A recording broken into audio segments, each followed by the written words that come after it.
What is going on, guys? Thank you so much for joining us right here on Outside the Brand. This is your AEW Dynamite Blood and Guts post show for June 29, 2022. I'm your host, Phil, and of course, this is Outside the Brand. Thank you so much for joining us on your Wednesday nights, wherever you may be. Blood and Guts 2 will go down as one of the best TV main events in history. My man, this was leaps and bounds better than Blood and Guts 1. When it happened last year with all those competitors there. Blood and Guts 1 was great as always, but this was leaps and bounds better than Blood and Guts 1 in my opinion, and it wasn't even close. The win and how it was booked, like the actual finish of the match, was way better than Blood and Guts 1. Claudio and Kingston, they were a part of that finish, and man, that is going to be so good when those two clash one-on-one.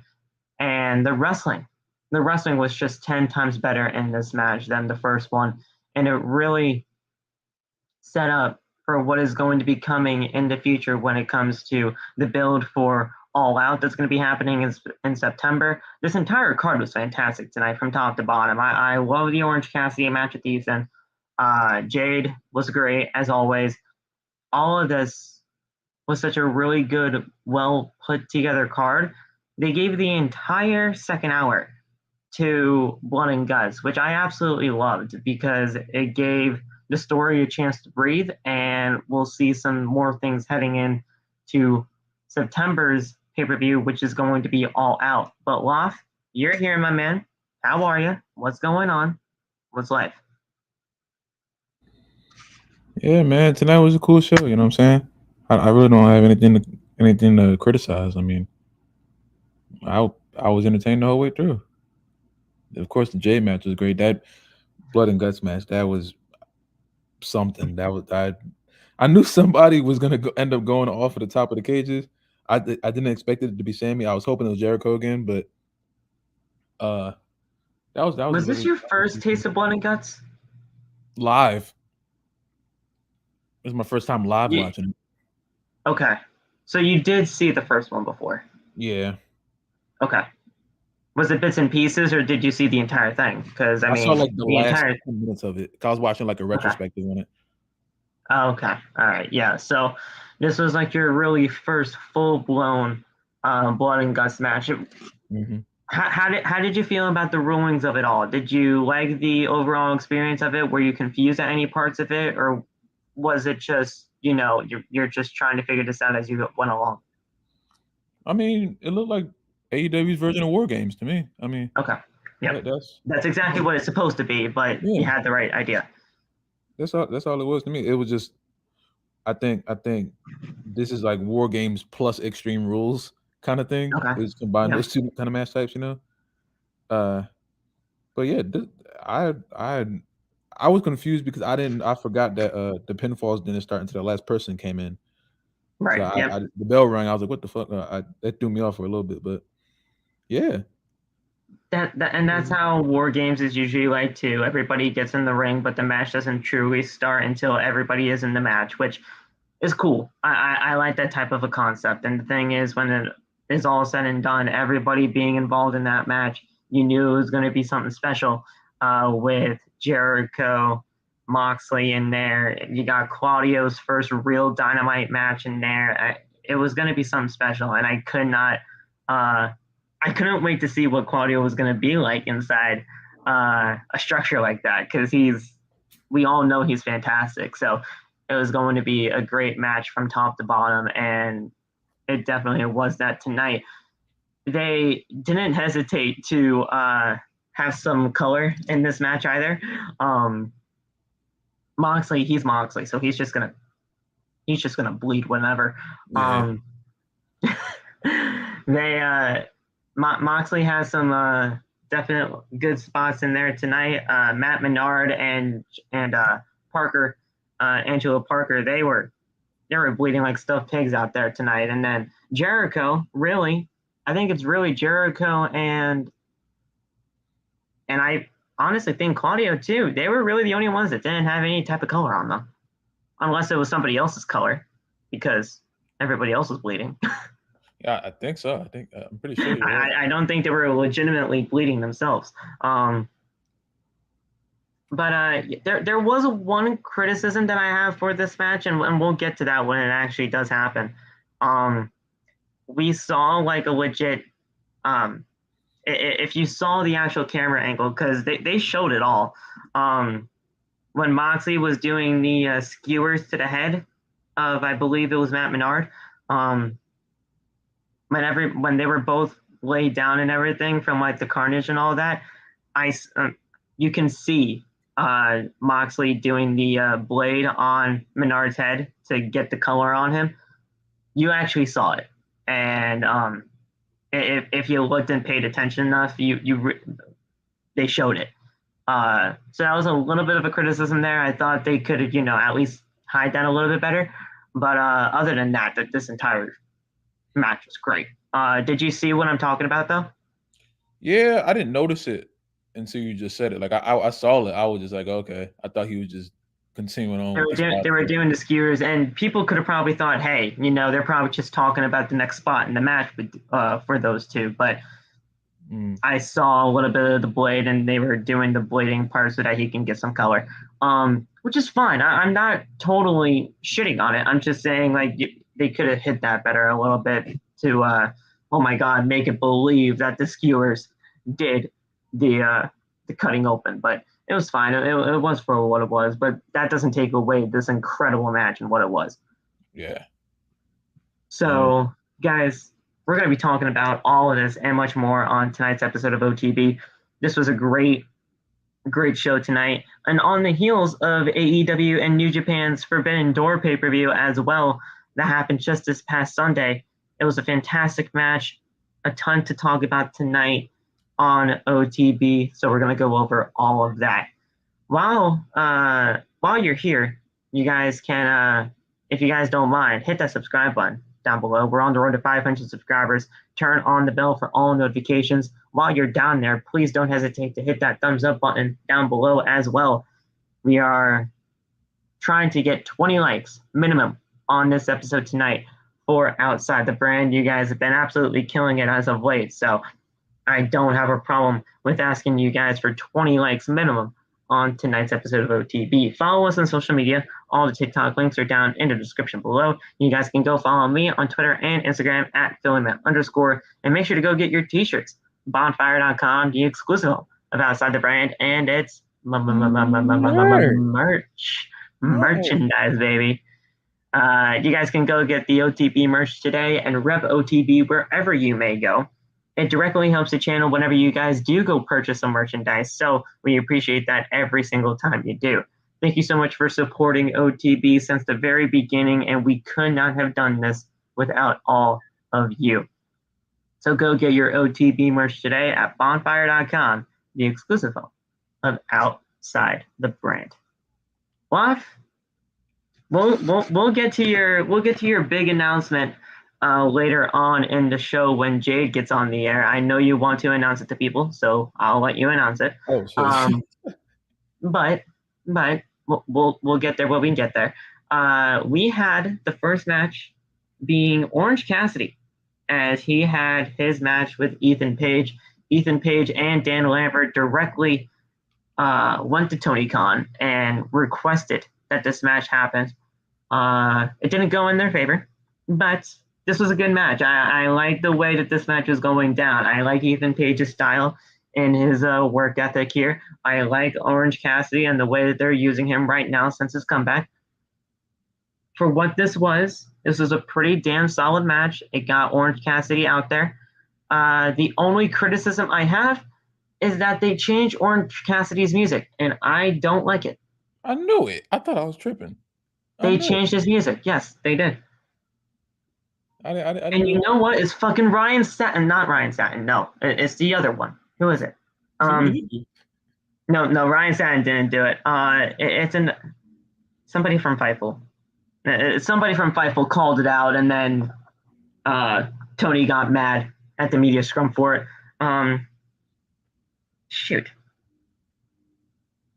I don't know. I don't want to call him out anyway because he doesn't even watch the show. something happened at the media scrum where there was a report saying that, like, a report came out early saying that AEW was going to change Orange Cassidy's music, and obviously Tony didn't take too kindly to that because it got leaked. And usually AEW, when it comes to like news and stuff like that, they're usually very secretive when it comes to that stuff, and they rarely have shit being leaked. Just look at the Brody Lee situation, for example, and you can figure out how they never leaked anything out with that. The Orange Cassidy music is going to get something to get used to. Otherwise, we're just going to want that music back. I want it back now, but they definitely changed it tonight. Yeah, I saw a whole bunch of Orange Cassidy fans that were not happy about that one. So I was like, damn, that's tough. You know, I didn't really care that much. It just threw me off. Yeah, it threw me off too. But there was somebody that reported it from Fightful that it got reported early, and Tony Khan and AEW didn't really take too kindly to it. Somebody spoke backstage to Fightful or whatever other type of news source that was back there that night or for that event, and it got leaked.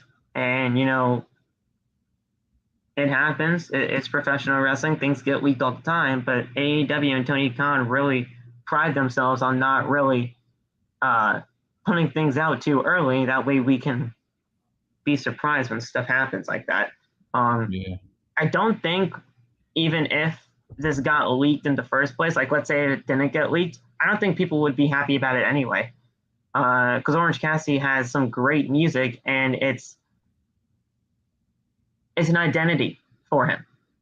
When it comes to music for professional wrestlers, it usually has a sense of identity for these guys. Yeah, I feel that. And now it changed. Yeah. I mean, I didn't like I said, I'm not that much invested into him to care that much, but it definitely confused me for a few seconds. I mean, I can even just ask Bash and Panda, who were at the show tonight. I mean, they were probably just as shocked as we were. And honestly, from what I get from Panda, he is a big Orange Cassidy guy, and I would really like to get his pick his brain on how he felt when that Orange Cassidy entrance hit, and it wasn't what it was or what it usually is. So we'll see. It'll get some getting used to for the Orange Cassidy fans out there, but it'll be fine for what it is. Orange is still great at what he does, and he did pretty well against Ethan Page tonight. So Dan Lambert was also accompanying Ethan Page here in this. Dan Lambert's fucking great. That's so freaking annoying.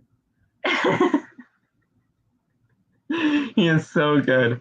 So we come back from picture-in-picture, and Page whips Orange into the corner. Orange then dodges and goes for a sunset flip, but Page blocks and hits a roundhouse kick. A very big roundhouse kick at that, and he fucking sold that for Ethan Page as well. So Page hit a brainbuster for a 2 count. Page then goes for Ego's Edge, and Orange tries to counter it, but by putting his hands in his pockets. Page then with elbow strikes. Orange then reverses Ego's Edge into a Hurricane Rana. Orange then goes to the top. Lambert grabs his boot, and Page takes advantage and hits a powerbomb for a 2 count. Page then hits some strikes, gives the finger to the crowd, and then Orange hits a stun dog millionaire. I always love the stun dog millionaire. That move is so beautiful every time he hits it. I got that move in 2K. That's a very good move. It's so good, right?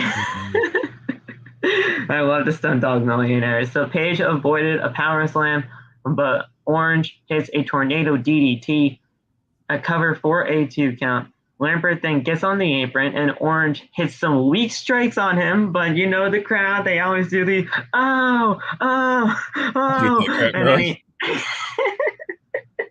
This is so freaking weird to me, It's part of it, bro. You just have to give.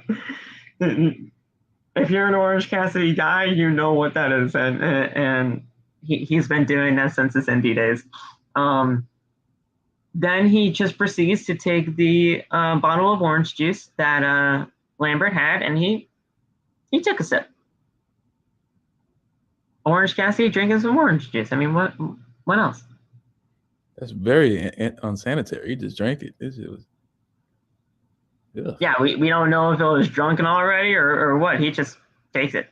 Okay, cool. Look good to me. I want orange juice. He didn't even like hover drink it. He just drank it.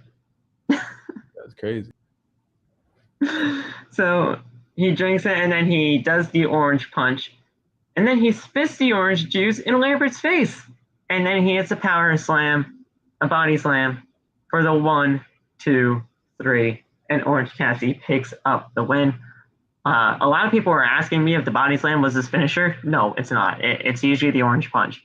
But they were doing the whole body slam spot throughout the entire match, if you can tell. Orange wanted to do a body slam to Ethan Page, but any other time that had happened, he didn't connect with it. But until that time, when he did it for the final spot, 1, 2, 3, got it done. All right. Not a bad match at all. I kind of want Orange Cassidy to freaking lose, but not bad at all. He just came back, Laffy. He's not losing right now. I see. He just came back. That you're not going to have him lose in like one of his first few matches back. Will he lose eventually? Probably, because it's Orange Cassidy, and they see something in him. They do. It's just when you're going up against like a Keith Lee, let's say it's like Keith Lee versus Orange Cassidy. Keith Lee's winning that thing. I mean, come on now. But yeah, I mean, Orange Cassidy, first few matches back, you're going to have him win and have some momentum heading into whatever he's got next. Tony Schiavone is then introduced with Christian Cage. And now we all know what happened last week. Yeah. Christian Cage is a goddamn menace. He called out Jungle Boy's entire family. Said that Jungle Boy wanted Christian to become his father and all that stuff. But he doesn't want to be his father because his father is dead. It's crazy. And then, so crazy. And then it was announced earlier on today by Tony Khan that he wanted a direct apology from Christian Cage on Dynamite tonight because of his actions and his words on last week's Dynamite. So we have an interview with him on stage. And Christian says that he was asked by management to apologize for his remarks on Jungle Boy's family, especially those to his father. Christian says that he is sorry that Jungle Boy's entire family isn't dead. Everybody in the crowd is just booing him at this point. He's just going crazy as always. And he said, everybody except your mother, and then he puts down the microphone. He says, call me. Christian then he rags on the Motor City, then says that he requested a match, but he didn't say that it was going to be for him. Then a Luchasaurus comes out with new music, a new presentation. Christian whispers in Luchasaurus' ear as they make their way down to the ring, and Serpentico was already waiting in the ring, and I knew what was going to happen. Straight up beat down. Yeah. First of all, when you saw Luchasaurus in this new look, in this new attire, the black dinosaur mask and all, he's pretty much all blacked out now. What did you think? I loved it. I thought it was fantastic. I didn't know what to make of it at first. I was confused on why he looked different, but if this means that they're taking him more serious as like a big, scary, mean dinosaur man, then I'm with it. He did look pretty cool. He turned heel. He is aligning himself with Christian. And this was just so good. Now listen. Serpentico. I know you haven't seen him before, so that's why I'm going into this now. Yeah. Unless you have, and I'm just making myself look stupid. And I've heard his name a few times. That's Okay. about it. I can't give you Okay. a Serpentico match. No. So I'm trying to figure out how I can best explain this to you. He's usually a tag team guy. He's tag teamed up with a partner named Luther. Okay. They're known as like the Chaos Project. Oh, I've heard that name before. Okay. Okay. So it's Luther and Serpentico, known as the Chaos Project. They're usually they're usually on Dark Elevation. They'd be perfect candidates, let's say, for like the Ring of Honor side of things. Once Ring of Honor does get up on their feet and have maybe a TV deal in the future, they're perfect candidates for that, because it's not that they're bad in the ring by any means. They actually are really good.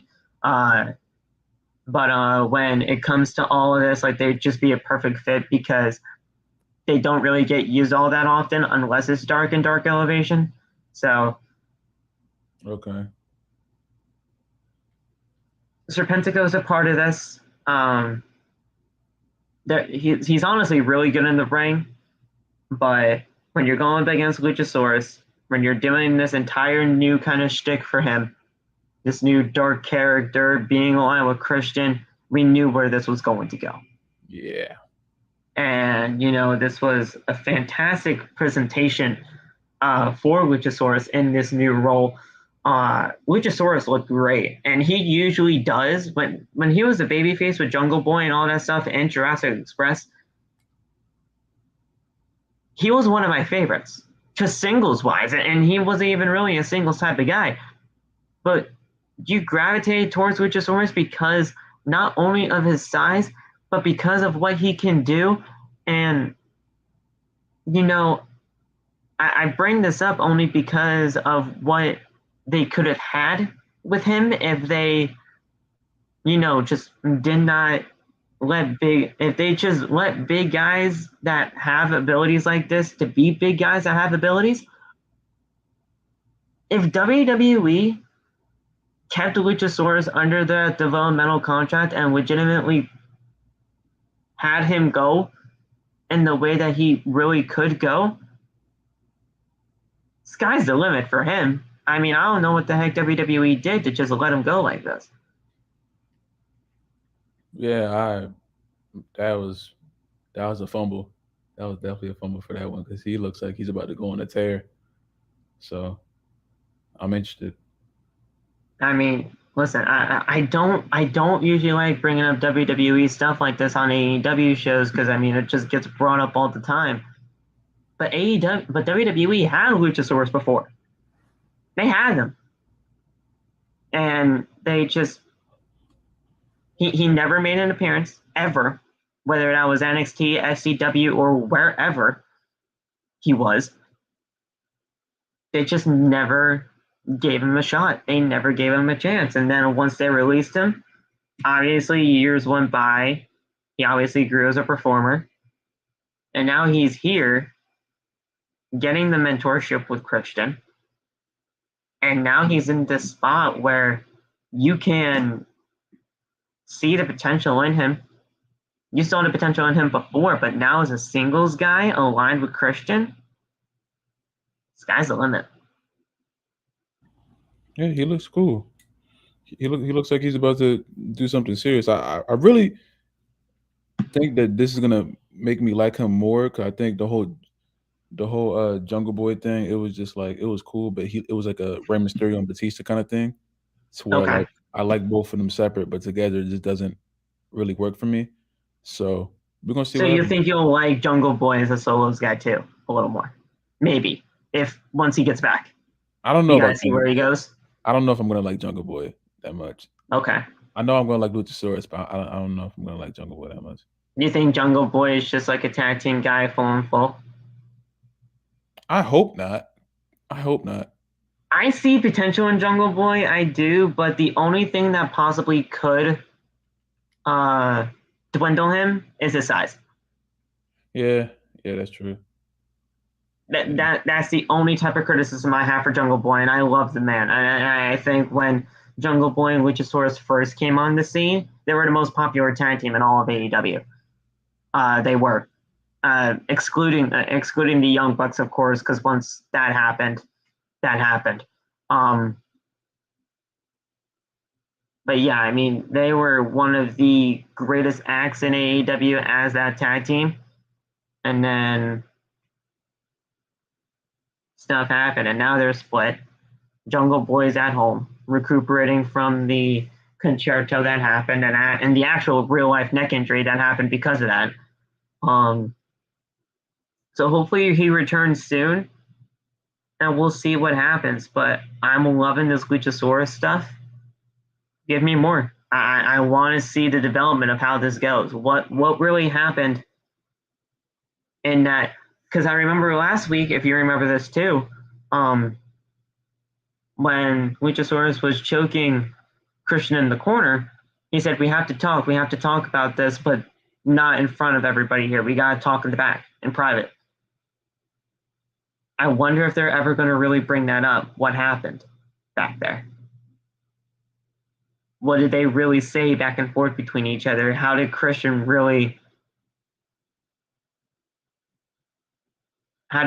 get to manipulate a guy like Luchasaurus in a way that got him to turn like this?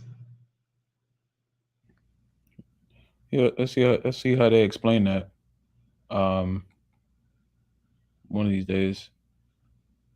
Because they got to bring it up. I mean, they said it on there. So I mean, you got to bring up like how all of this really took place and how it happened. Yeah, we'll see what happens though. I'm interested. I'm intrigued. I like it. So this is a very short match for what it was, and obviously it was going to be. Luchasaurus, he hit a headbutt straight away on Serpentico, and it was with like the little horns on the mask too. So he got spiked in the head with a headbutt, and then a huge German suplex. Luchasaurus hit him with a front slam, and then locks in a snare trap, which is Jungle Boy's finisher. So there you go. But he also grabbed a nerve hold on the trapezius muscle as well. So, and it was immediate Serpentico tap out. So he used Jungle Boy's finisher in the snare trap along with that nerve hold. There's a reason why he used the snare trap. There's a reason for it. So hopefully, we get that explanation. I'm just really interested, man. I'm intrigued. I love this new presentation, and it works really well for him. I think it's going to work well. Ooh, that's good. So Cage then raises Luchasaurus' hand in the match, and as they are set to leave, Christian then whispers in Luchasaurus' ear once again, and Lucha just attacks Serpentico and hits him with a huge choke slam on the outside. So there you go. Just giving a little more heel heat for Luchasaurus as they were walking out of the arena.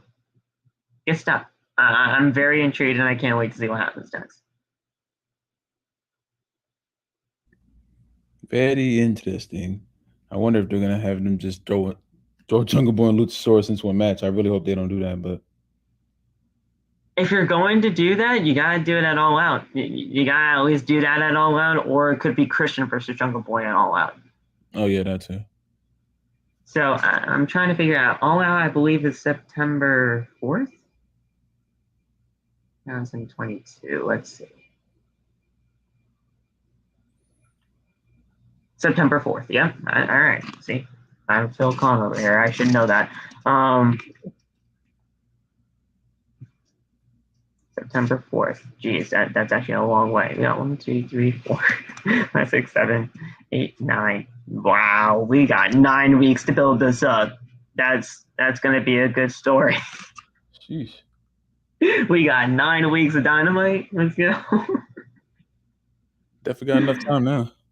Yeah, you definitely have enough time. People are going to say that AEW New Japan's pay-per-view didn't have enough time, which it didn't. It didn't. I agree with them there. But they have enough time to build this story for All Out. So let's get into that. Yeah. We then had Tony Schiavone. He is with Wardlow, another big rising star in AEW, as he was with Scorpio Sky as well backstage. There was a no physicality clause in this backstage interview. And Sky says that he has no security guards to back him up. And the last time Wardlow came after him, he took Wardlow out. Wardlow says that he is done talking. Bring every member of ATT, and he will treat them like those security guards. Then he will take Scorpio's title home with him, like it should be. Skyden said, "How about this? Next week, when you're talking all this trash with these no physicality clauses, you and me, one-on-one next week, TNT title on the line, but in a street fight." I'm sorry, Scorpio's not winning that title. Why did you make it? Why did they make it a street fight? Unless something happens to where, oh my gosh, these security guards help Scorpio Sky retain the title,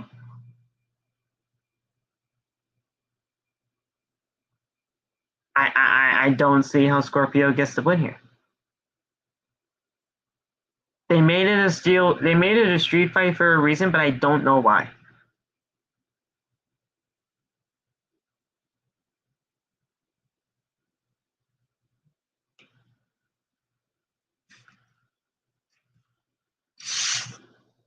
I definitely understand your sentiment, though. So I didn't hear your entire argument. You were muted. oh shit. Oh, but what did I say? I forget what I said, man. I don't know what I said, but I do understand why you said that. It was something about the it was like the street fight and everything like that. They made it a street fight for a reason, but I just don't know why. Oh, I was trying to figure out why. I heard your explanation for it, but it was like, are you more mad at the stipulation or just the timing of it? Well, I think it's a little bit too soon to have this type of match. I mean, especially with him, he said he wants all of American Top Team. You could have built that more. You could have had, have like all these guys from American Top Team. You could have had Ethan Page go up against Wardlow. You could have had, well, obviously you can't have Page Van Zandt. You could have had like these, the MMA guys from American Top Team to go on in there and get there and have him build up towards this match with Scorpio to possibly we can get that at All Out and then we can have that match for the title. Mm-hmm. But the stipulation is really kind of throwing me off because unless the security guards help out help Scorpio Sky win, I just don't see how Page comes out with the championship here. Not Page, Jesus, Sky. Why do I keep thinking Page? I just don't see how Sky takes home that championship in a street fight against Wardlow. Mm. I feel And you. maybe the stipulation has a little bit to do with it too, because I don't know why it's just a random street fight of all things. Mm-hmm. But I don't know. I mean, do you think we're seeing a new TNT champion next week? I hope not. I like Scorpio Sky as TNT champion. I mean, I do think it needs a little salt or pepper or something. It needs a little seasoning on it because just like he just has the belt. But I don't know. I hope not. Let me see how he hasn't held this championship for long, but I want to see what happens. Like how long he's had this for.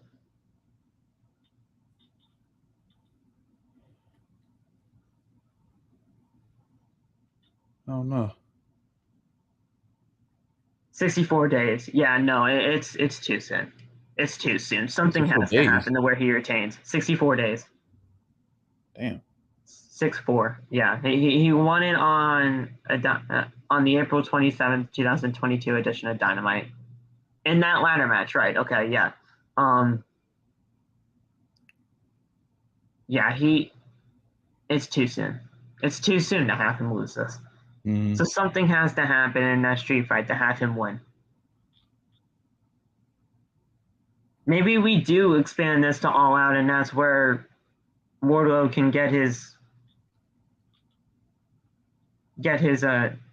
shot and shine back. But I mean, we just looked at the calendar and everything. We got 9 weeks. More than enough time. So that is definitely more than enough time to figure all this out. But what's the story after that? I just don't know where they would go with that afterwards.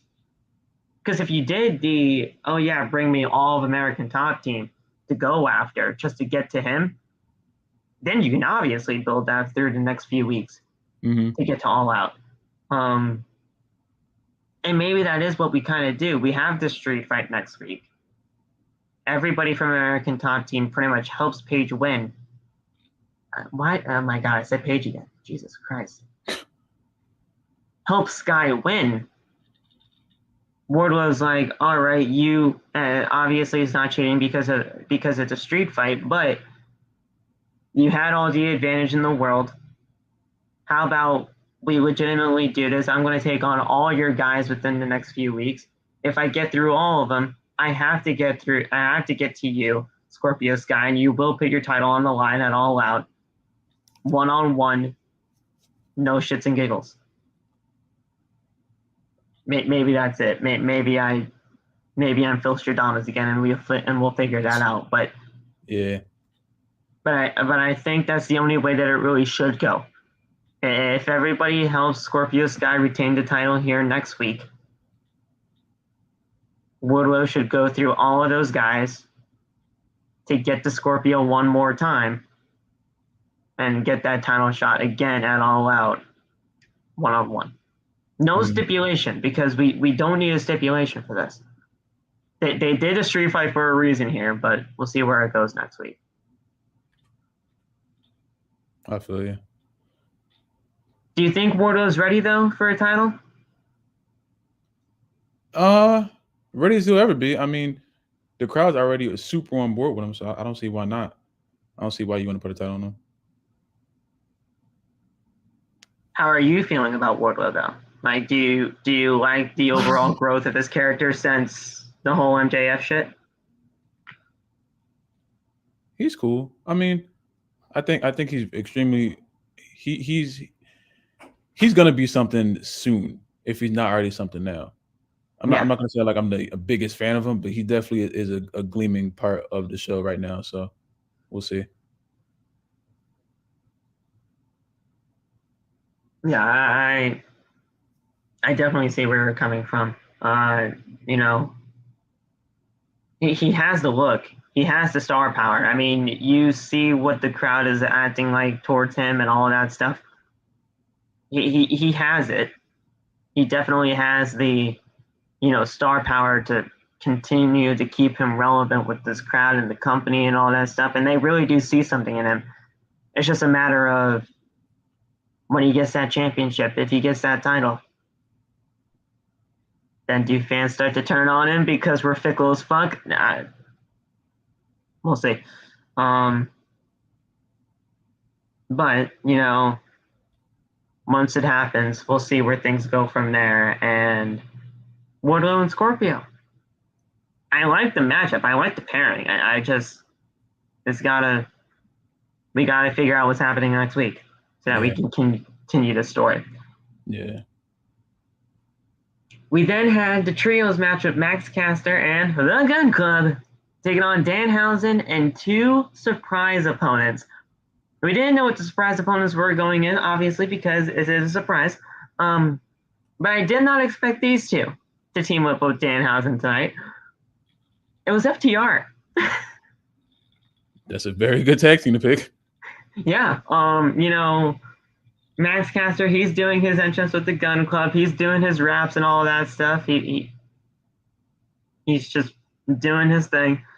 Danhausen then makes his entrance, and he's on the mic and says that he heard their challenge, and he found some people that, are just, they're good at wrestling. Mm-hmm. They're good. And then FTR shows up, and I was like, oh, shit. They are good at wrestling. They are good at wrestling. Pretty damn good. They're very good at wrestling. Great, you might say. Yeah. The best tag team in the world, you might say. I mean, like, a very interesting pairing for Danhausen, but, it worked out. It worked out in his favor, for sure. People are asking me where the hell is Hook. I'm like, Hook doesn't need to be on here every single week, but I get where your sentiment was. Trying to find a hooky, man. I thought he was going to come out. Don't forget, Olaf, Danhausen is very nice, but he's also very evil. So he had to find somebody that kind of fits that moniker. Smart. Smarthausen, there you go. There you go. You can legitimately put any word with Hausen, and it just makes perfect sense for him. Yeah. Smarthausen, Danhausen, Happyhausen. I mean, he's a very happy guy. He's a very happy guy. It's just he's also a very evil guy as well.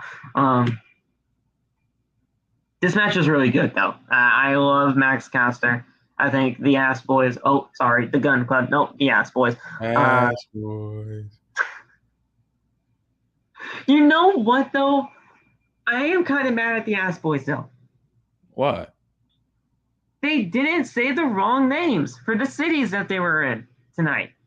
I think that like went with the fact that they're kind of like about to break up the team. It seems like. Well, yeah, we got to the ending portion of the match, yeah, but they didn't say the wrong city names this time, and I was like, why? What's happening here? Yeah. They just immediately gave it to it's not Max Caster. The guy that was in the wheelchair. Bowens. Anthony Bowens, that's it. Yeah. He immediately gave it to Anthony Bowens, and he was like, Detroit. He acclaimed that arrived, and then obviously he did the Scissor Me Daddy-O, and that was just craziness. But yeah,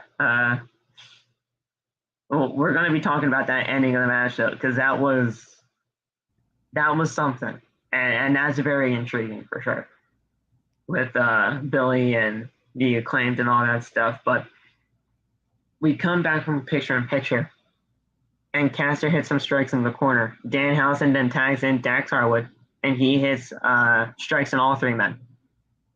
Cash then runs in and hits strikes of his own. FTR then hits stereo Germans, and Cash with a dive to the outside. Dax then with some more Germans on Austin, and he has 6 German suplexes overall. Dax then blocks an Austin neck breaker, but both men are down. I saw he didn't really block it, so Austin tried to go for like his finisher type of thing.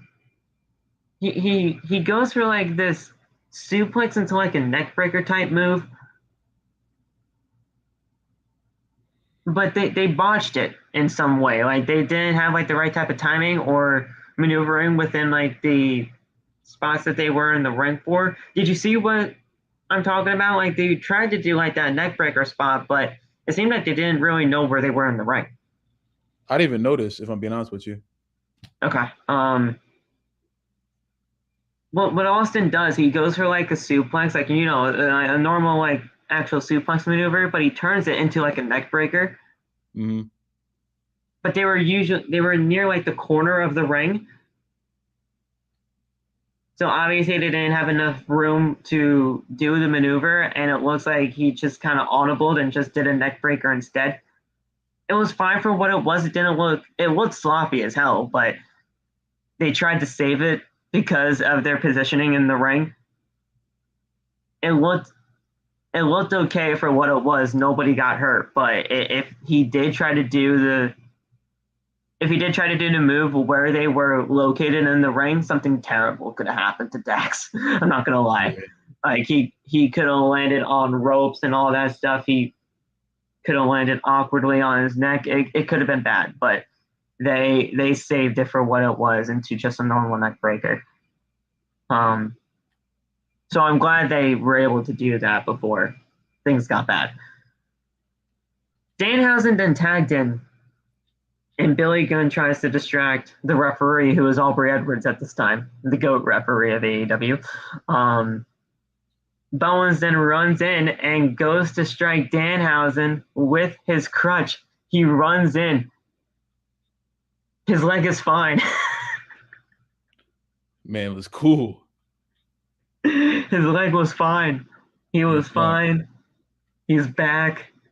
And he tried to hit Danhausen with the crutch, but Danhausen ducked and hit Austin with the crutch. Danhausen covered Austin for the 1, 2, 3. But I do have a little bit of an issue there with Aubrey, because Aubrey saw the entire thing happen. Yeah, I don't know what her deal was. Aubrey saw the entire thing happen. She saw him get inside the ring, didn't do anything about it because she was dealing with Billy. And then all this stuff happened. He tried to hit Dan, but it didn't work out. He hit Austin instead. And then the Gunn Club, Caster, and Bowens are just arguing in the ring. Billy Gunn is just trying to keep the peace in there and everything, but he shoves his own son down. I believe it was Austin that got shoved. And Austin and Colin, they just leave the ring as Billy is just yelling at them, standing with the Acclaim. That's interesting, because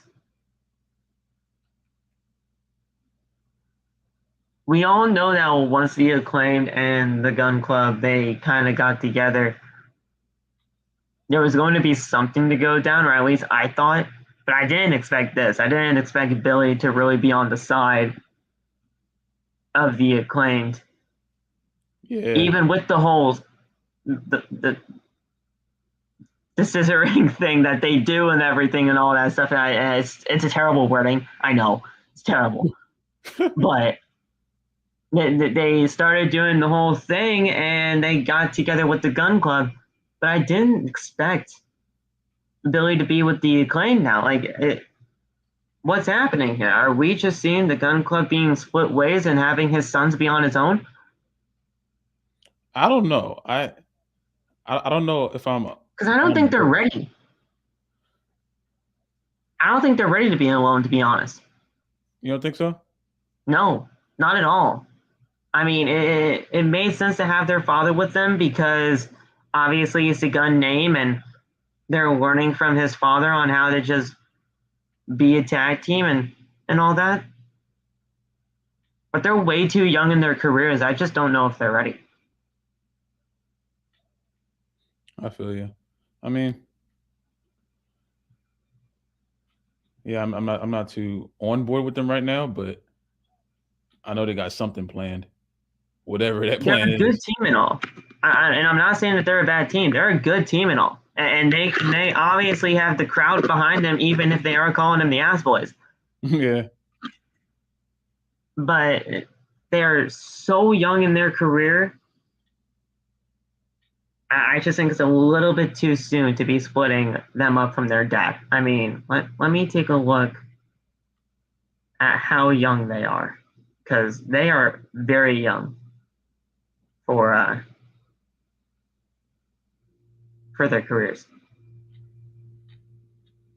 Austin Gunn. Let me see Austin Gunn here. Actually, he's a little older than I thought. He's 27. Okay. And I thought he was like mid-20s at that. Holy shit, Colton. No, all right. Maybe I'm just a fucking idiot. Colton's 31. Okay. Okay. Yeah, no. I take that back. They'll be fine. Huh.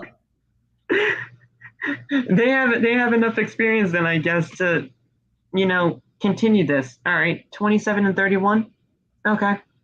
Yeah. They'll be fine. They got enough experience, and they had their And obviously they had their dad helping them out along the way. I didn't think they were that experienced. Okay, I'll be fine with that. But it's very interesting though, knowing that they're trying to split up them from their dad.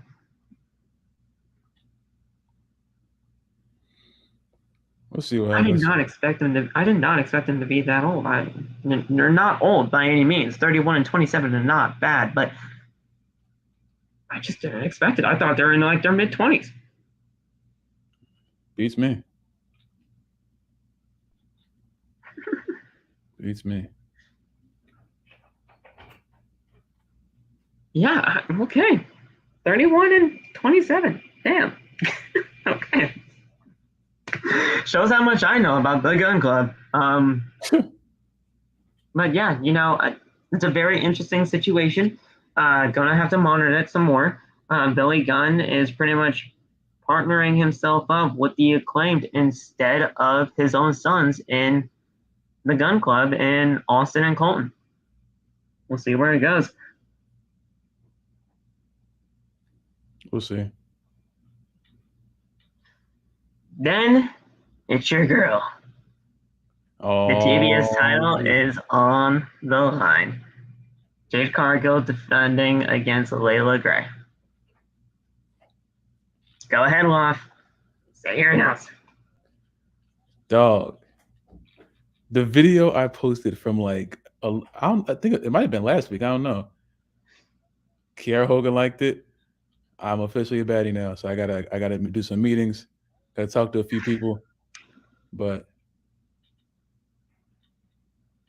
it's happened. It's finally happened. So He is officially a baddie.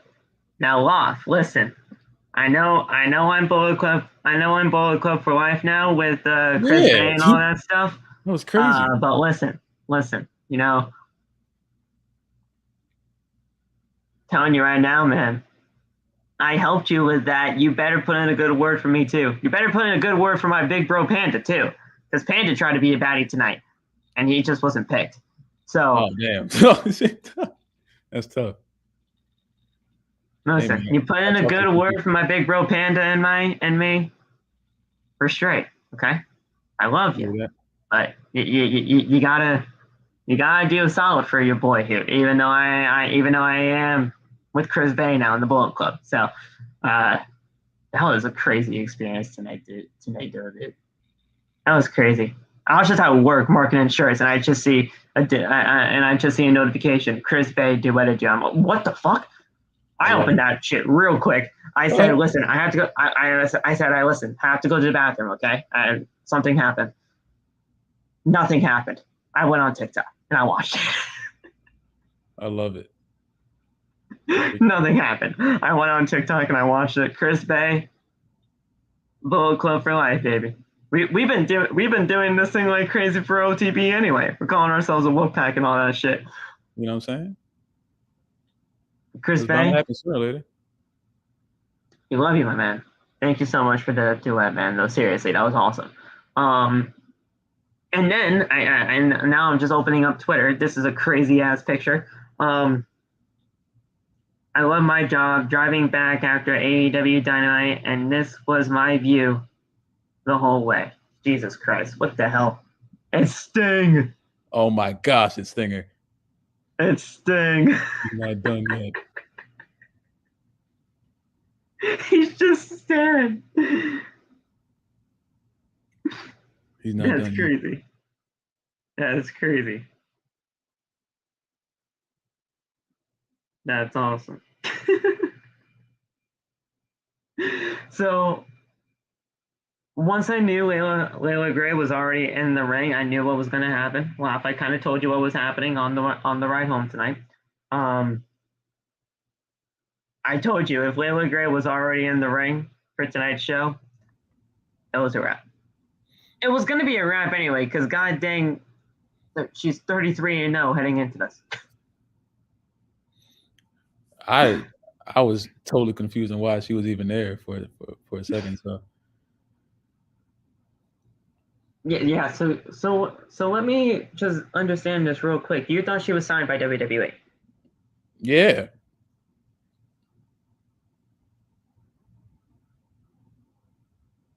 I was totally under the impression that she was signed there. That's why I read the thing.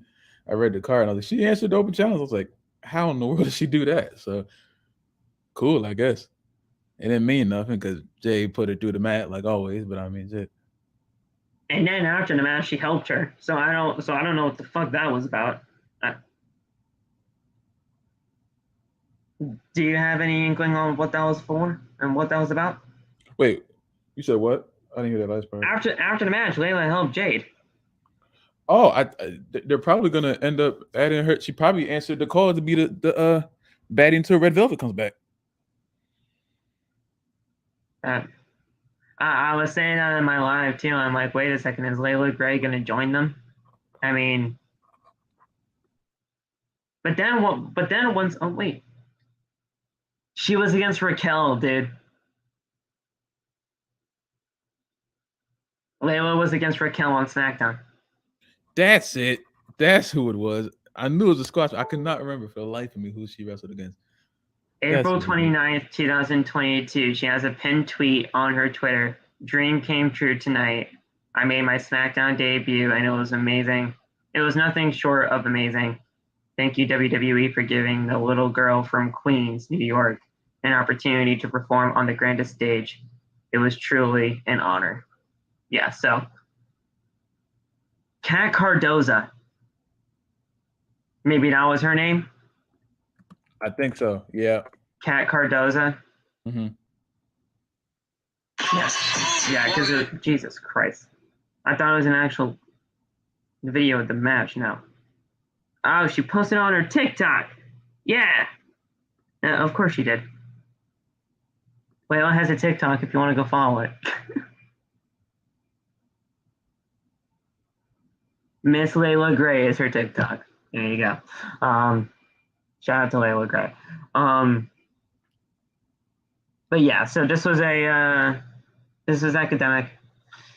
Yeah. So we had a lockup. Jade overpowers Grey.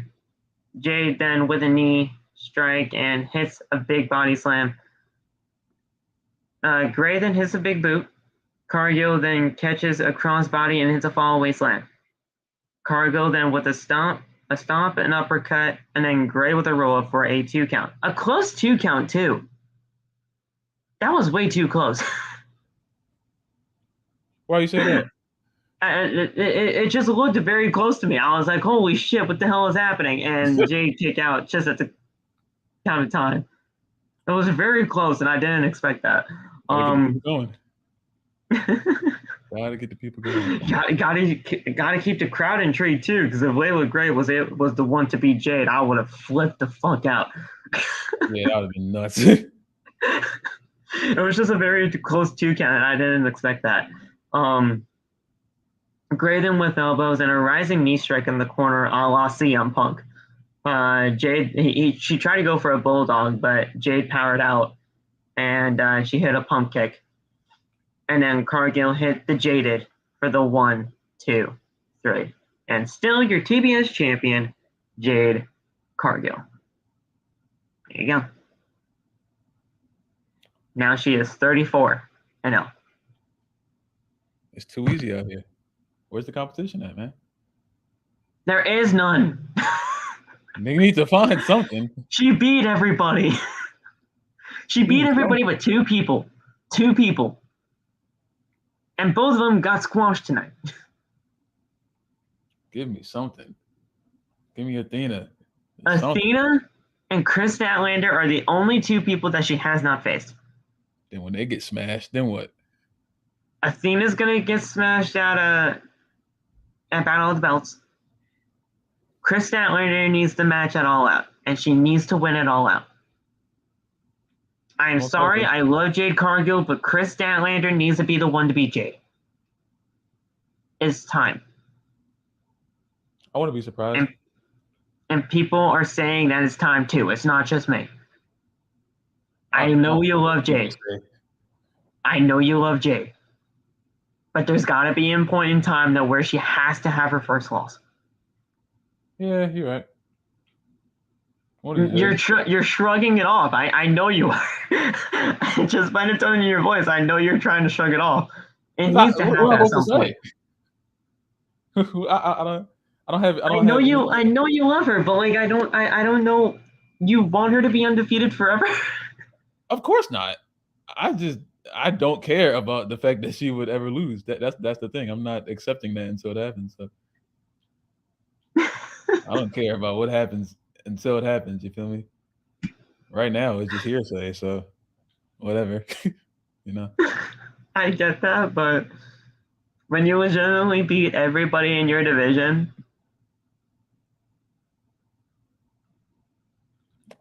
what else is there to do? Nothing. What else is there to do? Nothing at all. Just beat him again, I guess. I don't know. You can't just beat him again because you're. Why not? I'm not even gonna compare it because it's just I dare you. I know what you're about to say. I can't even compare it because it's not even really remotely the same. I have that conversation with you all day. Going to go down. No, it's not even remotely the same, and I know that. I know that. It's just there's got to be a point in time to where this has to happen. I'll close my eyes so I don't even see it whenever it happens. Yeah, but so every time after this loss, you're just gonna close your eyes during her entrance so that you just don't see that one on her record? Yeah. So forever it'll just be she's still undefeated. I'll never see it. Works for me. You're gonna have to mute your TV too because the commentary is most likely gonna be mentioning it. That's not hard to do. Press one button. I am not having a hard time figuring this out. I thought about this months ago. Because you thought it was going to happen months ago. No, I was just preparing for it. I know it's going to happen sooner or later. I mean, she can't be undefeated for the rest of my life, even though I would love that, and I hope that she would be. It's got to end the sooner or first later. And only undefeated superstar in all of AEW history from like 10 years from now. You know, I think that would be nice. She's like 500-0 10 years from now. Just keep it going. Just Goldberg her. She's already Goldberg. Well, see? She's Jadeberg, so why stop now?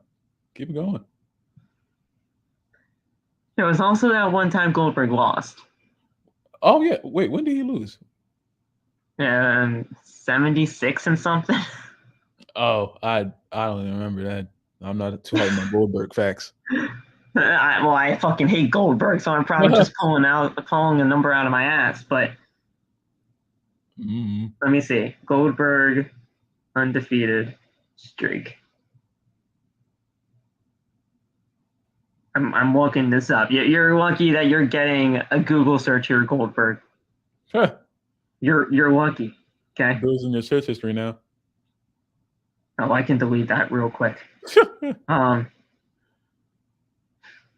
December 27th, 1998 in Washington, D.C. at Starrcade 98, Kevin Nash beat him by pinfall at 161. Wait, hold on. Wait, no.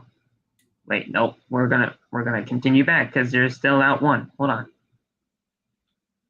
Hold on. What the fuck happened? All right, 1, 2, 3. What the? There's no way he went only 5-0. There's no way.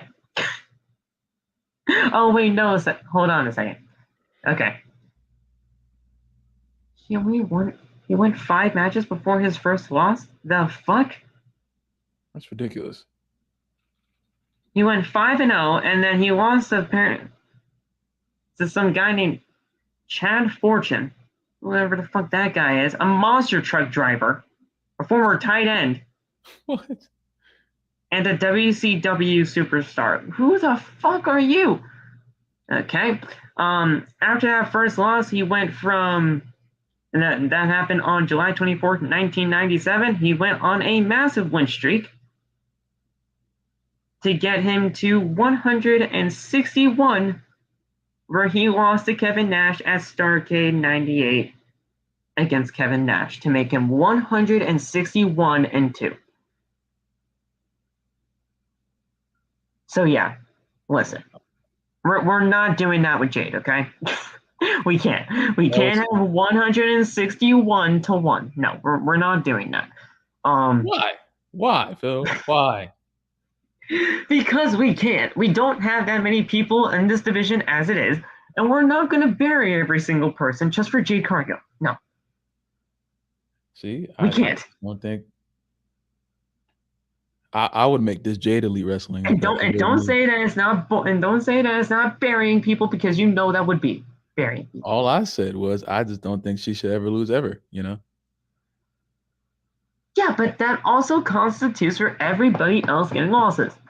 When oh yeah, it definitely does. I understand what you're saying. I'm just not accepting it, Phil. You got to realize that. You're not wrong. I'm just not accepting what you're saying. So. Oh, but if this was WWE, you'd be all for it right now. Oh no, you can't compare the two things. You cannot compare the two things. I got to stop with that, man. The comparisons died a long time ago. You can't do it anymore. Two different places. So let's say if Jade Cargill was on this 137 streak in WWE, you wouldn't say that she has to lose at some point? I would be even more hyped because I like WWE more. I would be screaming at this point. So you'd bury the entire WWE women's division just for her? Of course not. That's what's happening. No, that's not what's happening. Y'all confuse bury and lost too much, man. Y'all confuse the words bury and lost too much, man. It's crazy. Leila Gray is not on the active roster, which is fine. But let's say if you're doing all of this stuff and you're losing and you're having Chris Statlander lose like 15 matches in a row with Jade just to get it to 161. I'm not for that. I'm not. Because Chris Statlander is way too good to be in a crappy storyline to where she just has to lose all the time just for one person. And I'm gonna stop there now because I think you understand where I'm coming from. It's just Jade's Jade, and she's always gonna be late. I never misunderstood anything you said, man. I was just not accepting anything that you said. That's all. Jade's Jade, and she's just going to be undefeated until she's 99 years old, and then on her 100th birthday, she's gonna have her first loss. So there you go. Lose on her birthday. It's her birthday. Natalya lost on her birthday in her hometown. Don't you ever compare Jade Cargill and Natalya? You hear me? Don't you ever do that to me? Well, no, I'm just saying the comparison on the birthday loss. No, don't say those two names in the same sentence to me. Let's just say Jade Cargill is better than. Well, Jade Cargill is way better than Natalya, but there you go. I'm just comparing the loss on her birthday to what happened to Natalya all those years in Calgary or Toronto or wherever the fuck WWE was at that time. She lost on her birthday in her hometown. Boo-hoo. No one cares. Jade Cargill will never lose in her hometown. AEW never has anybody lose in their hometown, honestly, so that's fine. I think that should be after the match. Huh? I think that should be a rule. You can't lose in your hometown. You just never lose in your hometown. Yeah.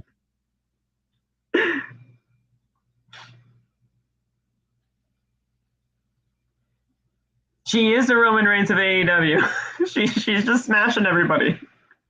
See?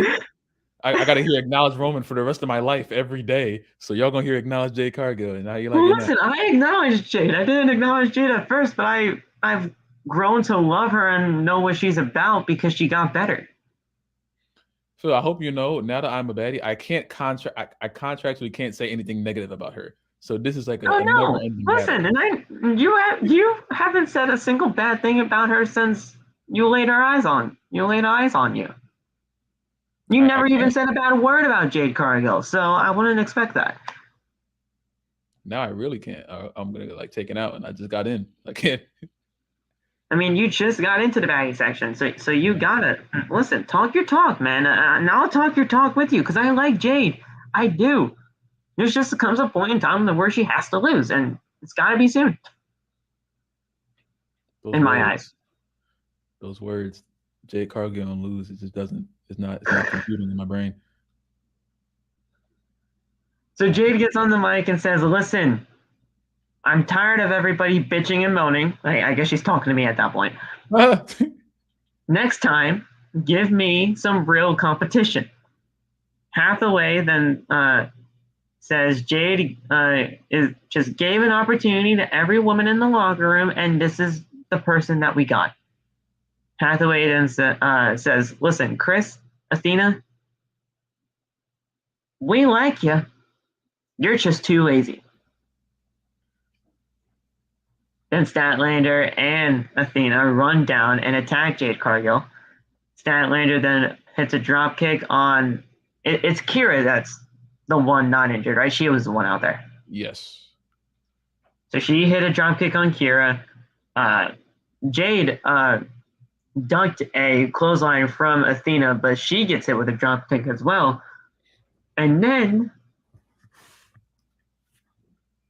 Leila Gray pushed Athena down as she was trying to go for an eclipse. And Gray joins the baddies and attacks Athena and Statlander. She puts out a hand for Stokely, but Jade steps on in, says, "Yeah, fuck you," and then leaves. She got to pay her dues first. She can't just walk into the group, you know. You walked in. Yeah, I'm not. You know, I'm in because I'm live. You know, I can do whatever. I can do most things. Layla's not live, so. Yeah, but you love Leila Gray, don't you? Oh yeah, she's cool, but you know, I won't sacrifice her for my spot in the baddies position. That's just not happening. I don't like that one. Got priorities in life. This new cocky attitude now that you're in the baddies is gonna give something to get used to.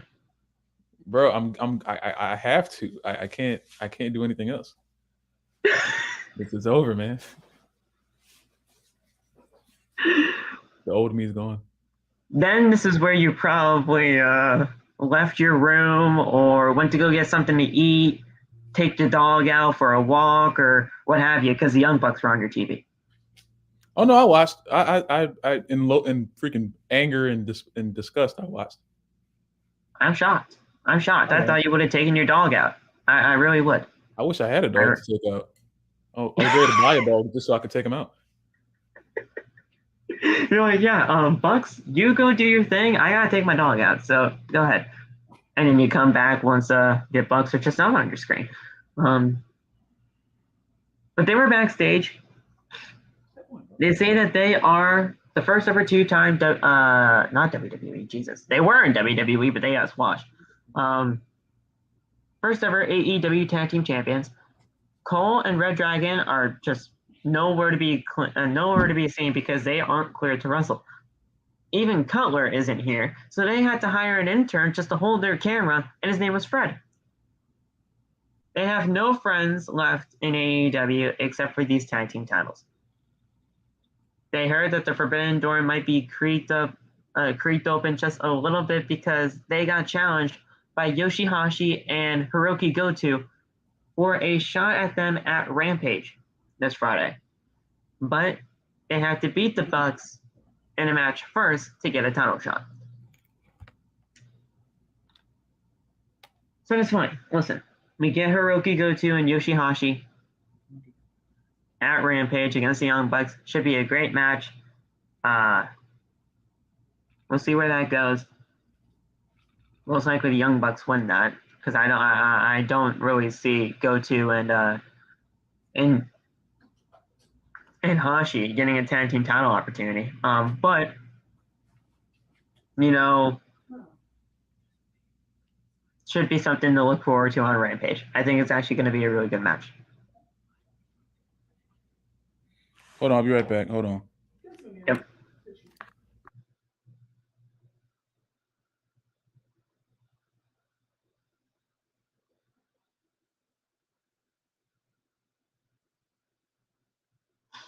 Well, listen, the Roman thing, he needs to lose too. He needs to lose soon too.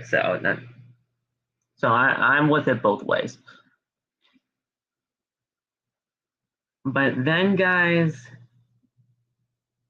we had blood and guts. Blood and guts. Blood and guts. Blood and guts. Blood and Guts. We're getting into it.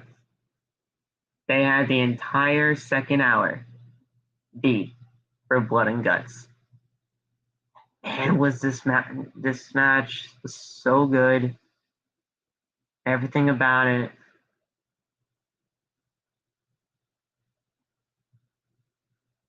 Everything about this was so good. And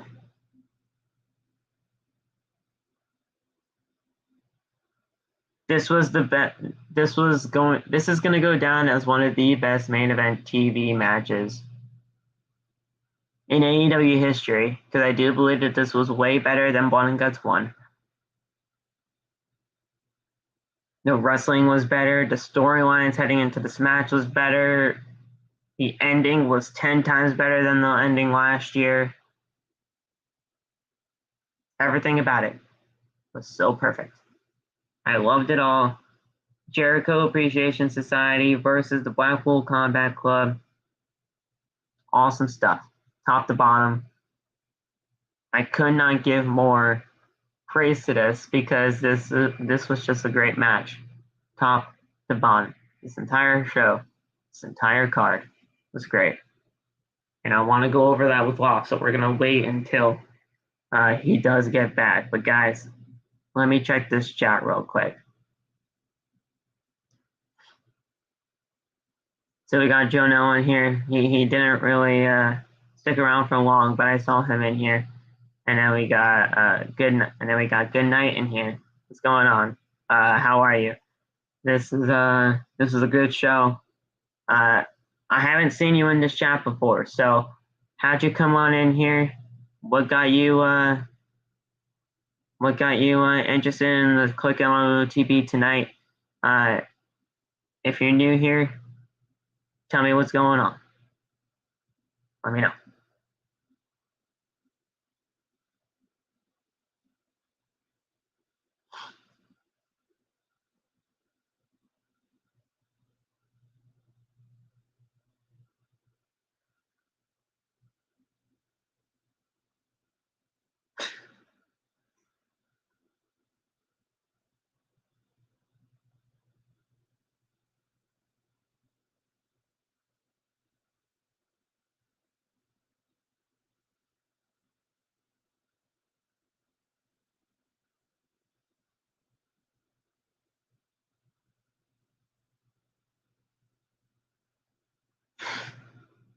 Just looking something up real quick.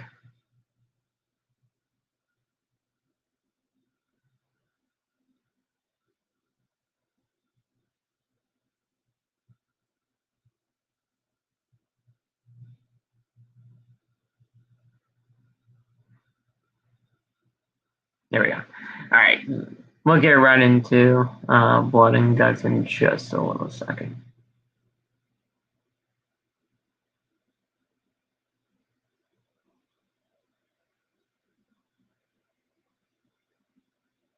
I want to check something real quick before I get into the actual breakdown of the match.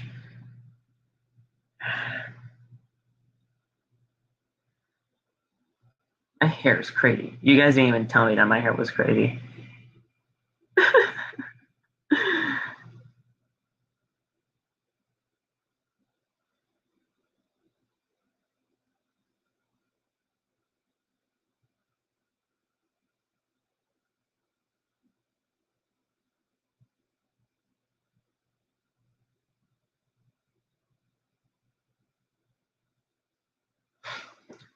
All right. We're gonna break down the match right now. I'll just tell everybody. I'll tell off when he gets back in here where we are in the match. So Claudio, Castagnoli, and Sammy Guevara, they stare at each other across the two rings from each other as they run at each other as they start off this match. Castagnoli hits a backdrop and faces Sammy into the corner, and then hits an uppercut, another uppercut, and then another uppercut. So he had 3 very European uppercuts in the corner. Sammy then with a chop in the corner, and to little to no effect. Castagnoli then hits a big uppercut chop and then throws Sammy into the other ring. Sammy then climbs the cage, and Castagnoli follows, and he drops Sammy on the ropes. Sammy then with a back elbow, and then jumps across the ropes to the other side of the ring just to show off. Sammy then hits some strikes on Claudio, and he hit an uppercut and then throws Sammy into the other ring. He hits a cutter, does Sammy, and then Sammy kisses Ty through the cage. Castagnoli then goes for a swing, but Garcia then enters the match and blocks the swing from happening. Garcia then with some kicks in the corner as we went into picture-in-picture break. Wheeler Yuta then enters the match, and he runs wild on Sammy Guevara, doing some German suplexes and leaping elbow strikes. Yuta with a German to Sammy, and Castagnoli hits a huge uppercut to Sammy into Yuta's German suplex. Castagnoli then follows and then throws Garcia across the ring and again into the cage. Jake Hager is now entering the match, and Hager hits a power slam on Yuta. Castagnoli then throws Sammy into the ring, then faces down Jake Hager. And guys, if you remember, Jake Hager, Claudio Castagnoli, from their time in WWE as Jack Swagger and Cesaro, they were known as the Real Americans. They were former tag team partners in WWE as the Real Americans. The crowd was chanting, "We the people" at this time. The crowd was chanting, "We the people" at this time, and they were just going at it. They were going at it. I could legitimately see the happiness on their faces too once they figured out that this was all going to happen. And they were just going at it. They were doing their thing. And yeah, we the people. They started the clash. Castagnoli then with stomps in the corner. Garcia then hits and Hager. They take down Castagnoli. Hager then with a shoulder tackle into the cage, and Yuta with a kick to Hager and a missile drop kick. Hager then with a power slam to Castagnoli. John Moxley then enters the match, and Moxley throws a chair at Jake Hager. Then hits a clothesline in the corner to Sammy. Moxley then hits a crossface on Daniel Garcia, and Castagnoli with a bulldog to Jake Hager. Moxley then grinds Garcia's face into the cage, and Moxley stabs Garcia with a fork. Castagnoli then beats down Sammy in front of Conti. And then Garcia has been busted open up until this point. Moxley and Yuta then hit a heart attack, and then Castagnoli and Moxley, they do a double team cutter. Yuta then hits a diving headbutt, and Moxley, Castagnoli, and Yuta, they all hit hammer and anvil elbows on all three opponents at this time. Castagnoli and Yuta, they teamed up to do that. Parker is in the match next, and he runs away from Moxley, Castagnoli, and Yuta, and the fans are chanting, "You fucked up, you fucked up." Parker then runs across the rings before being caught by Castagnoli. Castagnoli then hits a gut wrench slam, and Yuta hits a Michinoku driver. Castagnoli then with an uppercut, and Yuta with an uppercut, then Moxley with an uppercut, and they were doing a triangle effect of uppercuts until he just falls down. Hager then with knees to Castagnoli, and Parker with a spear in the corner to Moxley. Hager then hits Castagnoli. He hits Castagnoli's ankle with a chair. Garcia then hits a shotgun dropkick to Yuta. And then Hager hits Castagnoli with a chair, then chokes him with it. Up next enters Ortiz, and Parker tries to block it, but he fights. He gets in the cage anyway, and Ortiz runs wild, strikes to everybody. This is our second picture-in-picture break of the matchup. Matt Manard then enters the ring with a chair. He hits everybody close to him with the chair, hitting all members of the Blackpool Combat Club, the Jericho Appreciation Society, then getting up on Moxley, and Moxley hits a pile driver on Parker on some broken glass. That got revealed during picture-in-picture. Sammy and Hager then hit a double suplex spot on the Moxley, and then Manard grinds Moxley's face into the cage, and Yuta hits Garcia with a chair. Hager then throws Castagnoli into the ring post, and then Santana enters the ring with a barbed wire baseball bat. Santana with chops to Manard, back suplex into a backbreaker. Then Yuta has been busted open at this point, and Parker throws him into the camera. Castagnoli then pops up. He does a pop-up uppercut to Sammy Guevara. And it was the very European uppercut spot that he does in WWE, where he lifts him up into an uppercut. Great stuff there. Moxley then stabs Manard with some wooden spikes. And then Manard, he hit a low blow. Manard then was busted open at this point because of the spikes. That is where we saw Moxley blade open Manard so that we can get some color in that match. He trades blows with Moxley and grinds the barbed wire bat on Moxley's face. And Yuta and Garcia trade blows back and forth between the rings. So you guys know it's the two rings and everything. But in the middle, they were doing their blows.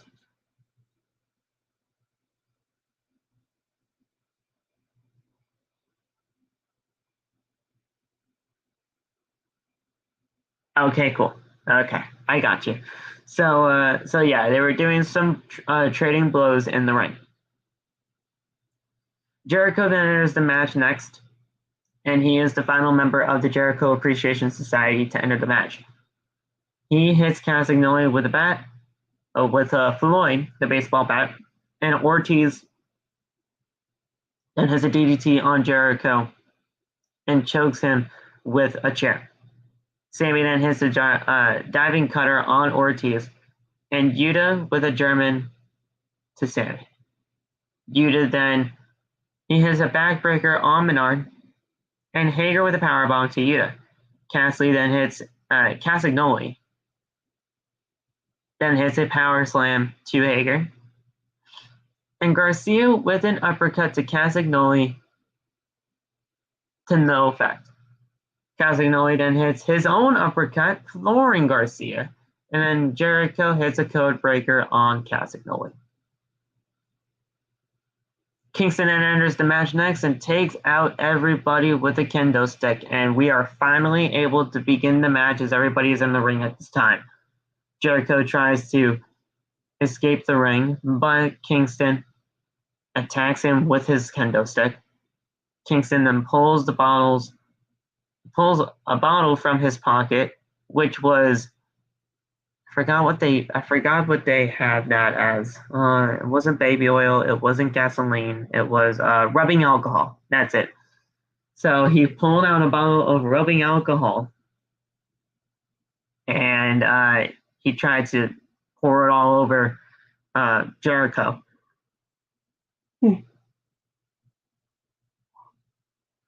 Jesus, I'm tired. So he tries to pour the bottle, but Hager takes it from him.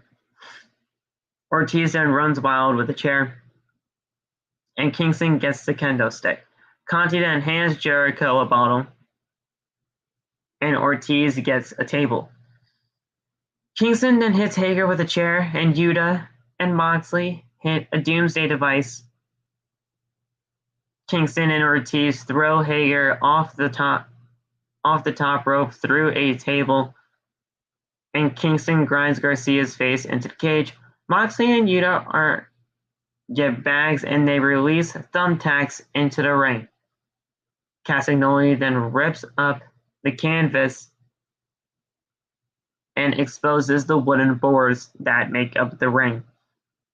Moxley then hits a backdrop on Manard on the thumbtacks. Jericho then drags Moxley back across the tacks and locks in the walls of Jericho on the thumbtacks. Moxley then breaks it up with a fistful of attacks and throws it in Jericho's face. Kingston then with a right hand to Jericho and then throws him into the cage. Jericho finds a fire extinguisher and he sprayed him with said fire extinguisher. Sprayed Kingston with said fire extinguisher. Conti then takes out the referee on the outside and tries to open the steel cage door. Ruby Soho, who is a very good friend of Eddie Kingston, that is why Ruby Soho was the one to be here, just for some random reason. I know a ton of people were asking me why the hell was Ruby Soho of all people there. It's because of her relationship with Eddie. So Ruby Soho runs down and takes her out, and they brawl to the back. Jericho then climbs the cage on the outside, and Kingston chases. Kingston and Jericho, they trade blows on top of the cage.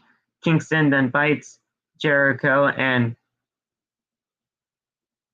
he hits him with a spinning back fist.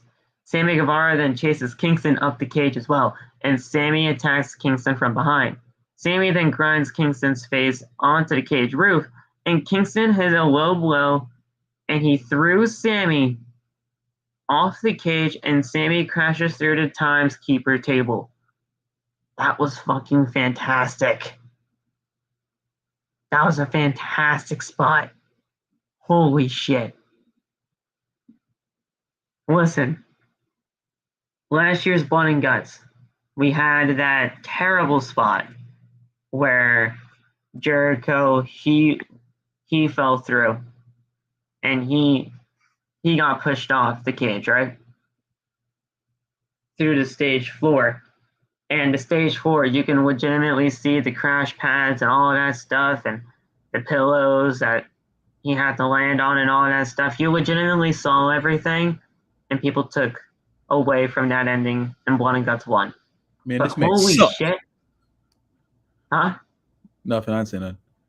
Oh, well, you said the match sucked. That ending.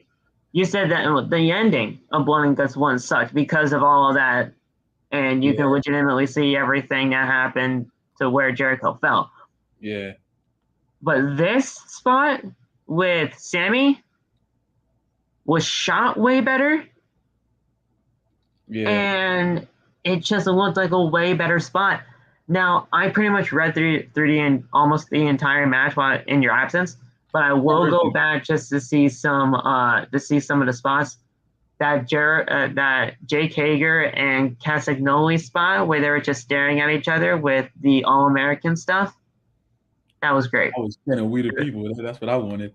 I mean, the real Americans, and the crowd was chanting "We the People" too. So they had it. They had their inkling of what was happening. They know what's up. I mean, that was great.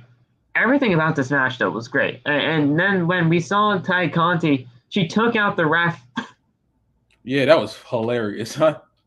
She took out the ref, and then Ruby Soho comes down, just take her out. Now, a lot of people were asking me why the hell was Ruby Soho the one to do it. It's her relationship with Eddie Kingston. They're very good friends outside of this. Like, they're very close. So they had that type of relationship heading into this, and they said that here on commentary too. So I like that. So Sammy went through the timekeeper table. It was shot better. It was such a way better spot than last year's Blood and Guts. And last year's Blood and Guts was the actual ending. So with that, I mean, that wasn't even the ending. We went to commercial break after that. That should have been the ending. I ain't gonna cap. We went to commercial break after that, and there were still like 10 minutes left in the show. So there was 1, 2, 3, 4. There were 4 commercial breaks in this match. Huh. I didn't even Well, notice. then again, this did take up the entire second hour.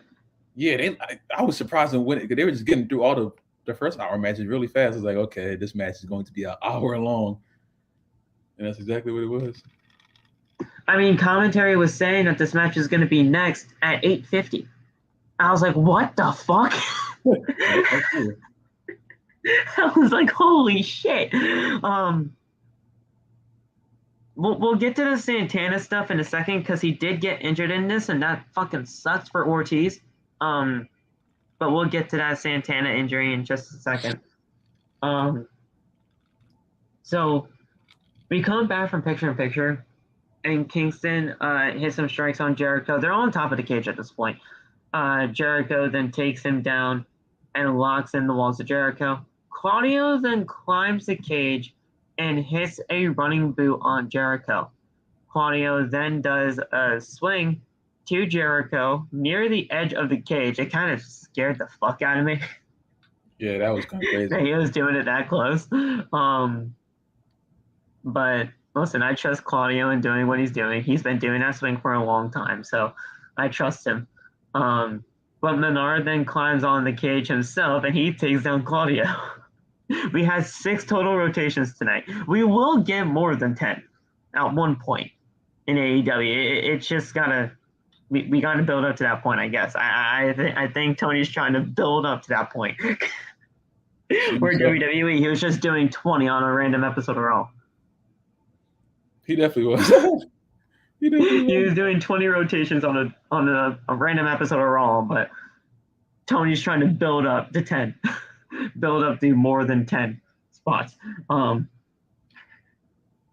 Which I don't mind, because honestly, here's the thing, Locke. I love the Cesaro swing and all that stuff. I think we should call it now the Claudio swing or something now. But I love the swing, but it should be used in a more bigger match type of spot type of thing, you know? Yeah. Like, we saw Cesaro doing the swing like almost every single week at some points. Towards the end, yeah. So, I mean, like, if you try to keep it special, I'm for that. I like that. I wanted him to do the UFO John, like on like the fireman's carry kind of thing he used to do. Yeah.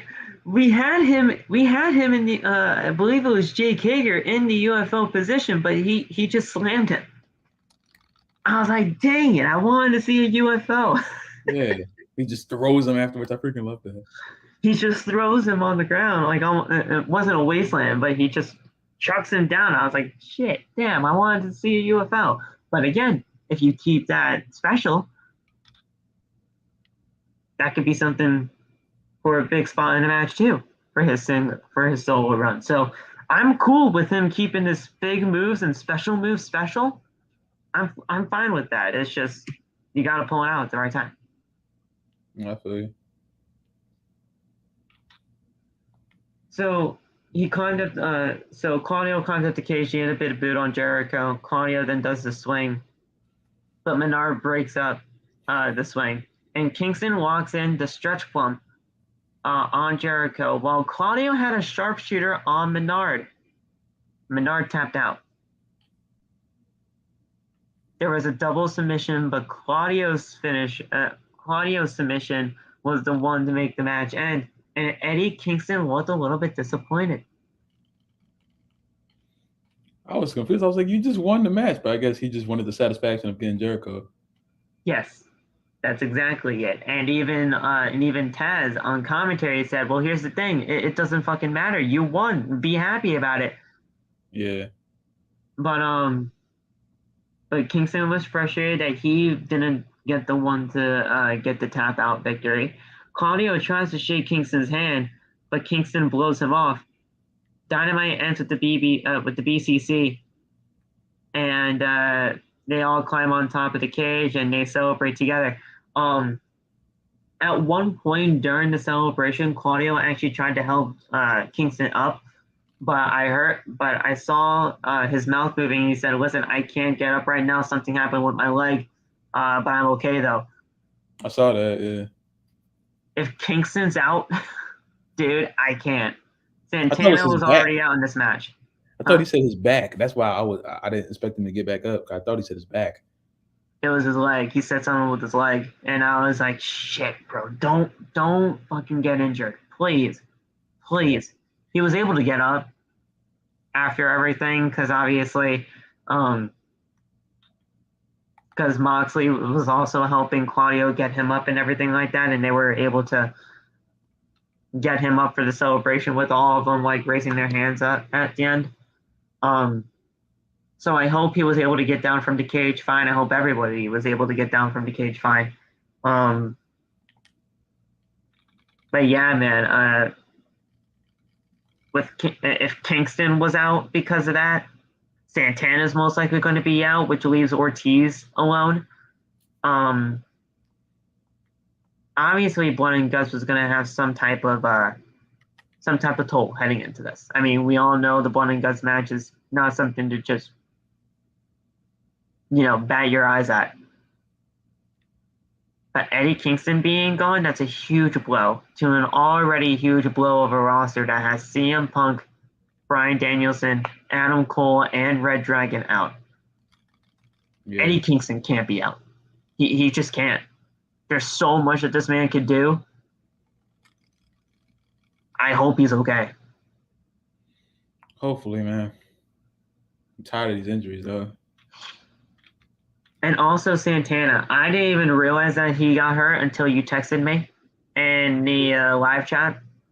I don't even know what spot it was to get him injured. And honestly, I didn't see him for the majority of the match because they probably got him out of the cage super quickly. I think he went to lift up one of the 2.0 guys, and then he screamed, and I thought it was just it was part of the match, but it didn't look good. And then that was the last time I saw him. Was it his back, you think? No, it was his knee. It was his knee. It was his leg. Okay. Mm-hmm. Shit. Well, it looked like it was. It looked like it was. Was it on the? Was it? Okay. Oh, it was his knee folded. Yep, his knee folded. It was his knee. Are you watching something back now that you know? No, I remember I watched the video as soon as it happened. I can't find the video now, but I just remembered his knee definitely folded. Someone posted on Twitter. Somebody. Okay. Did. I'll probably. We'll wait. Hold on.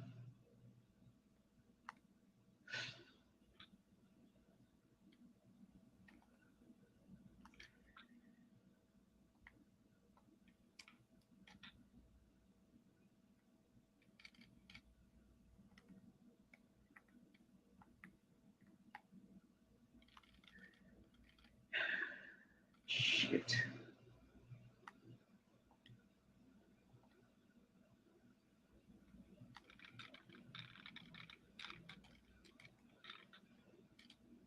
Oh my god. Ah, shit, bro. Yeah, it looked pretty nasty. No.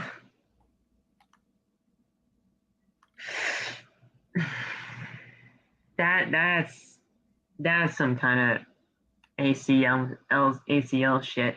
God damn it. Fuck. All right. They're gonna have to figure out something with Ortiz now. Solo. Or they're gonna have to keep him with Kingston because that's an ACL. Yeah. That's an ACL. Ah, shit. It was just a normal spot too. He was going for some kind of Uranagi, and he just ankle and knee buckled, and yeah, it sucks. Yeah, he landed awkwardly, and hopefully he'll be all right. I can't stand this injury bug, man. It's taken out way too many people in June. Yeah, man. Yeah. Punk, Kingston, obviously now Santana, Bryan, Cole, Red Dragon.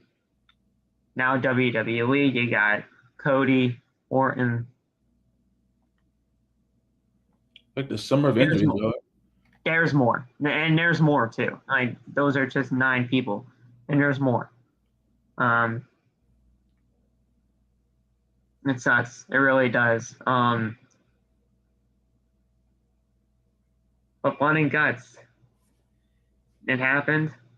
It was one of the best main events in Dynamite history. It was just a great show. It was a great show from top to bottom, but it did not. It had its fair shares of casualties, and it sucks. We wish him the best. But Bash, Panda, you guys witnessed history tonight for Blood and Guts too, man. Be proud. Be proud that you saw that live. Such a great show and such a great match. He got to see my Now, wife in person. He got to touch Mox. He got to do a whole bunch of stuff. yeah, and we even saw Bash on TV. Yeah. Look at that. I gotta run back Mox's entrance so I can see him again. Yeah. Now come to Connecticut, dude, and do something like that, please. I want something to happen in Bridgeport again. I mean, yes, I saw Buddy Matthews debut, but I want something like that, please. But yeah, this was a great show. They announced the Grand Slam again tonight. When is that? I'm going. It's going to be September. Let me look. It's going to be September 21st. September 21st. I may have to make my way up there, up north. September 21st, 2022, Grand Slam at Arthur Ashe Stadium in Queens, New York, 5 minutes away from where the New York Mets play baseball at Citi Field. I went to the first one, and I'm going to the second. I am going to the second. I saw. I had to make my way up there, man. You think I I should? saw Ortiz, and not Ortiz. I saw Omega and Danielson. I'm not missing the second one. I can't. If you can, Laf, if you can make that trip, It's about an hour. I fully support that. That would be our first time really meeting together. That would be great. We can coordinate tickets possibly, and we can just have a fun time at the show. I'll pull some strings. That would be really cool, honestly. See what I can do. Hopefully, I won't. That would be really cool, honestly. Hopefully, I won't be Megan's way at that point. I know I gotta leave here, but listen, we're trying to get to that Megan point too. Yes, but I know I gotta leave sooner or later, but I'll see what I can do. When's that whole thing with Florida though too? September. I'm leaving around all the same time. That's why I gotta pass through where Megan is around that time. But okay. If I'm still here, then I can go to the show. You know. So. Listen, that would be a great time for us two to meet. I mean, that would be great, and the fact that and all that. And listen, I mean, I wouldn't expect you to. Well, if you ever needed a place to crash instead of just driving home from New York to Philadelphia, you could have always come over here. We would love to. You would love to accommodate your stayings until we figure that out. But very much appreciated, sir. That's up to you, and that's even if we can get together for the show. I'm going regardless because I'm going to try and make every single Grand Slam because every single Grand Slam is going to be in Queens, New York at Arthur Ashe. I'm trying to make that happen every time. I feel you. But yeah, I mean, I saw Kenny Omega and Bryan Danielson. I'm not missing the second one for anything. I can't. I hope Jeff is back by then. I really do. I want MJF, bro. Oh, that would be something too. I want MJF because of the fucking New York shit. That would be something too. If MJF is Because here's the thing. I mean, if we're gonna get Punk and Moxley for the title at All Out, and Punk could most likely be the unified, unified undisputed, whatever they even want to call it, for AEW champion. You have him return on that night to build something with Punk. Yeah, bro, come on, it writes itself. I want him. I want it to happen. Like, and I mean, we can take a look at what happened last year at Grand Slam too. I mean, it was such a good card, and I saw everything that happened. Kenny Omega and Bryan Danielson went into a time limit draw with a 30-minute time limit. MJF was there. He took on Brian Pillman Jr. in a good 10-minute match. Malachi Black and Cody happened. that's sick. That was still when Cody was there. Sting and Darby Allin took on FTR. I never thought I would have been able to see Sting in my lifetime in any type of capacity, but I've seen him like a good 2-3 times now. Fan-freaking-tastic. And then it was Dr. Britt Baker, DMD, versus Ruby Soho for the Women's Championship. That's crazy. In the main event. Punk defeated Powerhouse Hobbs on that Rampage.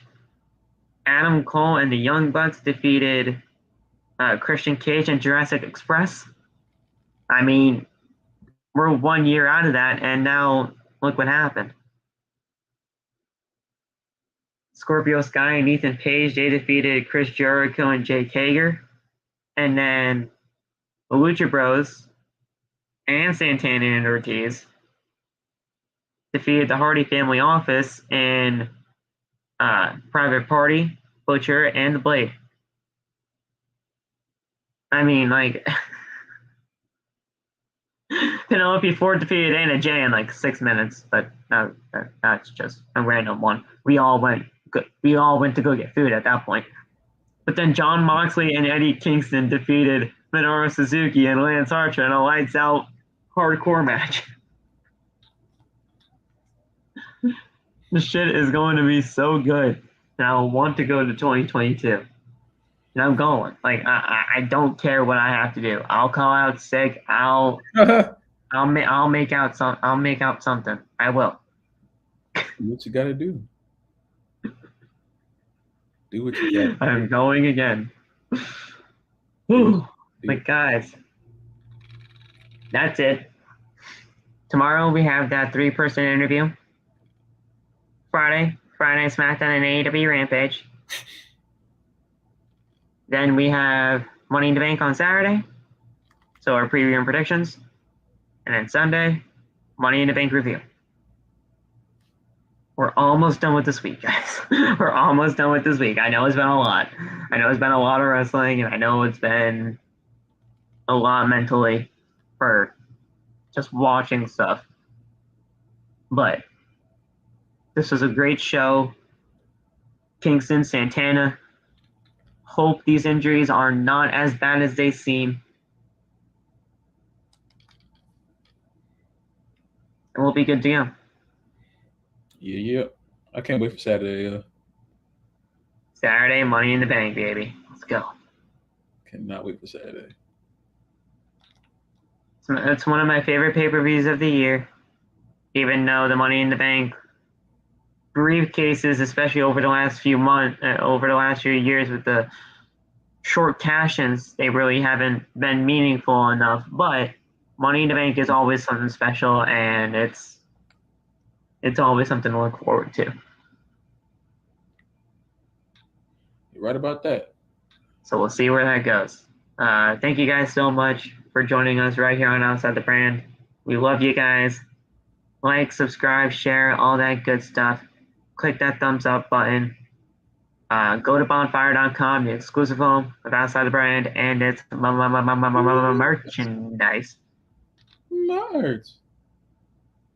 And we will see you guys tomorrow on another episode of Outside the Brand, episode 209. Yeah. Yeah, baby. All right, guys. We'll talk to you soon. Have a good rest of the night. Stay safe. God bless. And we'll talk to you tomorrow. Have a good night, guys. Peace. Be the ones.